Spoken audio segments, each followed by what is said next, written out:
भाइयों और बहनों, मेरे सामने चीज़ें तो काफ़ी पड़ी है। उसमें से जो आज ही मुझको चुननी चाहिए उसको मैंने चुन ली है, और वो भी 6 चीज़ें। कहाँ तक मैं पहुँचता हूँ 15 मिनट में वो देखता हूँ। एक बात तो मैं देख रहा हूँ कि थोड़ी गैर समझ हो गई है। वो हमें नहीं चाहिए थे कि वो सुशीला बहन वहाँ चली गई है भावलपुर में जो दुखी आदमी है उनके देखने के लिए उसको दूसरा तो कोई अधिकार है ही नहीं, न हो सकता था। तो उसमें तो एक रेंज एम्बुलेंस की या तो फ्रेंच सर्विस मित्र लोग अपने को कहते हैं, वो तो सबके मित्र ही, तो मेरे भी तो मित्र है। उसको भेजने का मैंने इरादा किया था कि वो वहाँ चली जाए। तो वो उसका नाम लेस्ली क्रॉस, बड़े सज्जन पुरुष है। तो उन्होंने कहा कि मैं जाने को तैयार हूँ। दूसरा वो करना नहीं चाहता था, तो वहाँ जाए, देखे, लोगों से मिले और उसको बता दिया। उस वक्त तो सुशीला को जाने की बात नहीं थी, लेकिन जब उस सुशीला बहन ने सुन लिया और उनको वो पहचानती है, उसमें सुशीला बहन ने वो जब नौखाली में थी तो इन लोगों मित्रों के साथ काम किया था, तो मित्र लोग भी उनको पहचान गए थे, उनको चाहते थे। और आखिर में बहुत कुशल डॉक्टर तो है, और पीछे है तो पंजाब की, गुजरात की। और उसने तो माने उसका कबीला ने काफी धन कमाया है, उसके पास काफी जायदाद थी, वो कुछ रही नहीं है। फिर भी अपने दिलों में कोई शहर पैदा नहीं हुआ है। तो उसने मुझको कहा कि अगर इजाजत दे दो तो मैं वो क्रॉस साहब के साथ चली जाऊं। क्यों? तो उसने कहा कि मैं तो पंजाब की बोली बोलती हूँ, हिंदुस्तानी तो बोलती हूँ, उर्दू भी जानती है, तो मैं वहाँ जाऊंगी तो क्रॉस साहब को मदद दे सकूँ। तो मैं तो खुश हुआ। वहाँ जाने में कुछ खतरा तो रहा था, वहाँ तक कैसे जा सकती, वो सब अच्छी चीज़ें। तो उसने कहा कि मुझको क्या खतरा है, वहाँ पंजाब में बहुत लोग मर गए हैं, बिल्कुल मूल्यान्वित हो गए हैं। मेरा तो ऐसा तो है नहीं, मुझको खाना पीना तो मिल जाता है, ईश्वर वो सब करता है, तो मैं तो कोई खतरा को समझती नहीं हूँ। और आखिर में खतरा था तो नौखाली में क्यों जाए। तो उसने कहा कि मुझको भेज सकते हैं और क्रॉस साहब भी पसंद करें। तो मैंने क्रॉस साहब को पूछा कि आपको आपकी मदद में सुशीला बहन को भेजूँ। तो उन्होंने कहा कि मैं तो बहुत खुश हो जाऊँगा, क्योंकि वो हिंदुस्तानी जानते नहीं, तो किसी के मार्फत वो बात कर सकते थे। वो लोग वहाँ पड़े हैं, वो भी कोई उसको थोड़े जानने वाले थे, लेकिन आखिर में वो मित्र वर्ग में से हैं, वो एक बड़ी भारी चीज हो जाती है। और पीछे वो मित्र वर्ग में भी रेड क्रॉस काम करते हैं। रेड क्रॉस के मानी इतना है कि वो मरीजों को मदद करना, जो लड़ाई में मरीज हो जाते हैं। तो वैसे अभी तो उन्होंने सिलसिला बढ़ा दिया तो दूसरों को भी ये काम उनका रहा, तो उसको बड़ा अच्छा लगा, पहचानते थे। तो उसने कहा कि इससे बेहतर क्या हो सकता है, तो इसमें कहो मुझको कि वो डॉक्टर सुशीला के साथ क्रॉस साहब गए हैं कि क्रॉस साहब के साथ डॉक्टर सुशीला गई है। वो पेचीदा प्रश्न हो जाता है, वो कोई ऐसा पेचीदा है नहीं, क्योंकि दोनों एक दूसरों को चाहते हैं, एक दूसरे से मोहब्बत करते हैं। किसी को कुछ वहाँ से चाहिए, किसी को कोई अधिकार तो है ही नहीं, अधिकार के लिए गए नहीं है, सेवा भाव से ही गए हैं। और उसको दूसरा भी नहीं करना है, जो वहाँ देखे वो आकर मुझको बताना, इतना ही काम। तो इतना ही समझ लेना, सबको समझना चाहिए। मैं नहीं चाहता हूँ कि वो कोई भी ऐसा गुमान रखेगा वो तो डॉक्टर सुशीला बड़ी है तो उसके साथ क्रॉस साहब जाते हैं, ऐसा भी करें। उन दोनों में तो ये भाव नहीं है कि कौन मीठा और कौन मीठा, लेकिन वो ऐसे ही ना क्रॉस साहब। और दूसरे वहाँ का तो है कि औरत है तो औरत को आगे करो, तो इसलिए वो तो हमेशा सुशीला बहन का नाम लेते हैं, अपना नाम तो भुला रही हूँ। तो मुझको तो ऐसा नहीं चाहिए, मैं तो एक का मित्र हूँ, दूसरी लड़की का बाप हूँ, तो मुझको क्या करना चाहिए। तो मैंने सोचा कि आप लोगों को मैं खेलूंगा कि ऐसा कोई गुमान न करें। वो वहाँ से दोनों जब आएंगे, जब आगे तब बहुत वहाँ से लाएंगे ऐसा कभी, लेकिन फिर मैंने ये कहूँ कि कम से कम मुझ पर तो नौर साहब लिखते रहते हैं, मुझको क्या हक है मानने का। वो सब झूठ कहते हैं और मुझको झूठलाते हैं, तो वो सब ऐसा होता है। आखिर में तो जो नसीब में होगा वो होगा, भावलपुर के भाइयों का। लेकिन भावलपुर के भाइयों को भी मैं समझा दूँ कि वो जो कौन गए हैं, कैसे गए हैं, उसमें कौन मोटा कौन छोटा अगर है तो आगे तो दो एक शर्त हैं। तो उसमें मैंने आपको आपकी 5 मिनट दे दी, मुझको लेनी ही चाहिए सब चीज़ की 2.5 मिनट, तब मैं 15 मिनट में खत्म करता हूँ।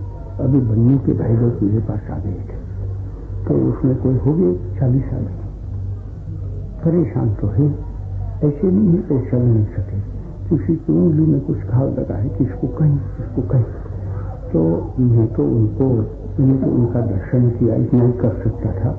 मैंने कहा कि अभी आप उसकी बात करें और जो कुछ भी आपको कहना वो कह दें, इतना समझ लें कि मैं वो भूला नहीं, इस बारे में जो कुछ भी हो सकता है तो कर रहा हूँ। बड़े आदमी हैं, भले आदमी हैं, नहीं तो उनको तो गुस्से से ही भरे हुए होने चाहिए ना, लेकिन नहीं तो मेरी बात मान गई और विषय उनका अच्छा ही करे, तो उन्होंने उसको लिख कर दिया है। लेकिन उसमें एक भाई थे, वो शरणार्थी थे कि नहीं, उनको मैंने पूछा नहीं। उसने कहा कि जी तुमने तो बहुत खराबी तो कर ली है और अभी भी खराबी नहीं करते रहोगे क्या।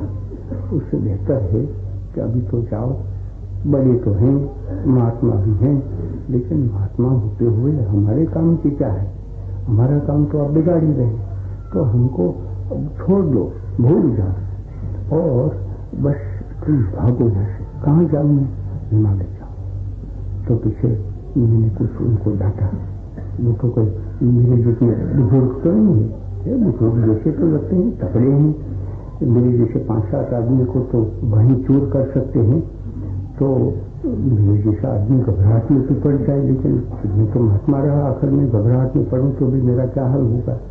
तो मैंने तो उसको थोड़ा हंसकर कहा, तो और बिगड़े कि नहीं तुम्हारी जाना चाहिए। तब मैंने कहा कि आपके कहने से मैं जाऊँ कि किसकी बात की सुनो, कोई कहते हैं कि हिमालय जाओ, कोई कहते हैं यहाँ रहो, कोई तारीफ करते हैं, कोई डांटते हैं, कोई गाली देते हैं, तो इसमें किसका मानो।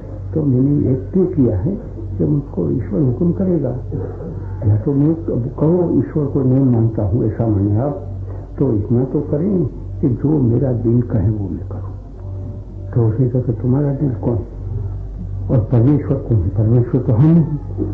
तो मैं और भी उनको सुनाया कि आप परमेश्वर हैं, तो पीछे परमेश्वर बेचारा जाएगा कहाँ अगर आप परमेश्वर बन जाते हैं तो। और ऐसा ही करते रहें कि हम परमेश्वर हैं, एक तरह से ठीक है, तो पंच बोले सो परमेश्वर, तो हम तो दुखी हैं, तो दुखी का बेली परमेश्वर है, लेकिन दुखी खुद परमेश्वर है, ऐसा तो मेरा दिल नहीं मानता है।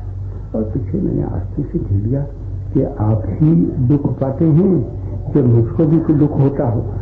जब मैं दावा करता हूँ कि जो एक बहन है तो मेरी सभी बहन, लड़की है तो मेरी सभी लड़की है, इस तरह से मुझको दुख होता है, तो आप ऐसा क्यों मानकर भेज रहे हैं कि मैं तो आपके दुख में कोई हिस्सा ही लेना नहीं चाहता हूँ, और मैं हिंदू का, सिख का दुश्मन हूँ और मुसलमानों का दोस्त हूँ, ऐसी आप न माने। और मैं अभी थोड़ी बढ़ाकर बात आपको कह रहा हूँ कि लेकिन मेरे दिल से वो भाव है, तो ऐसा नहीं कहा।